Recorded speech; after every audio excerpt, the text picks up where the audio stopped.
మన సంస్కృతి సాంప్రదాయాలకు ప్రతీకలే పండుగలు. సంక్రాంతి పర్వదినాన్ని పురస్కరించుకుని ఫ్రెండ్స్ వెల్ఫేర్ అసోసియేషన్ మరియు కొమిరిశెట్టి ఫౌండేషన్ సంయుక్త ఆధ్వర్యంలో శరలింగంపల్లి జంట సర్కిళ్ల పరిధిలో గల 35 కాలనీలలో మహిళలకు ముగ్గుల పోటీలు నిర్వహించడం జరుగుతోంది.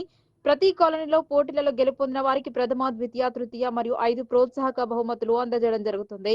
సంక్రాంతి సందర్భంగా ముగ్గుల పోటీలలో భాగంగా శరలింగంపల్లి డివిజన్ లో గల విద్యానికేతన్ మోడల్ హై స్కూల్లో విద్యార్థులకు ముగ్గుల పోటీలు నిర్వహించడం జరిగింది. విజేతలకు బహుమతి ప్రదానం చేసిన అనంతరం కొమిరిశెట్టి ఫౌండేషన్ అధ్యక్షులు కొమిరిశెట్టి సాయిబాబా మరియు friends welfare association convener తాడిపోయిన Ramaswamy యాదవ్లు మాట్లాడుతూ పరిశుభ్రత, ఆరోగ్యం, అలంకరణల మేళవింపే ముగ్గులు అని అన్నారు. ఈ పోటీల వలన మహిళలలో ఉన్న సృజనాత్మక శక్తి వెలికి రావడానికి అవకాశం ఉంటుంది. పట్టణీకరణ నేపథ్యంలో అపార్ట్మెంట్ల సంస్కృతి పెరిగిన తర్వాత భారతీయ సంస్కృతి సాంప్రదాయాలు నానాటికి కనుమరుగవుతున్నాయి. నేటి యువతరం మన ప్రాచీన సంస్కృతి సాంప్రదాయాలు కొనసాగించేందుకు ఈ పోటీలు నిర్వహిస్తున్నామని అన్నారు. ఈ ముగ్గుల వలన పరిసరాలు పరిశుభ్రతగా ఉంటాయి.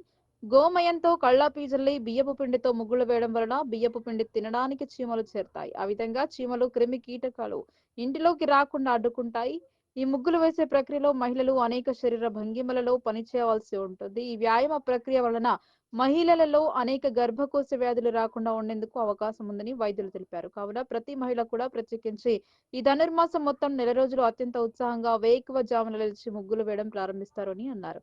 ఈ పోటీలలో 50 మంది విద్యార్థులు పాల్గొన్నారు. ఈ కార్యక్రమంలో కరెస్పాండెంట్ రామాచారి, హెడ్ మాస్టర్, ఉపాధ్యాయులు, పాఠశాల సిబ్బంది, విద్యార్థులు మరియు ఫ్రెండ్స్ వెల్ఫేర్ అసోసియేషన్ సభ్యులు తదితరులు పాల్గొన్నారు.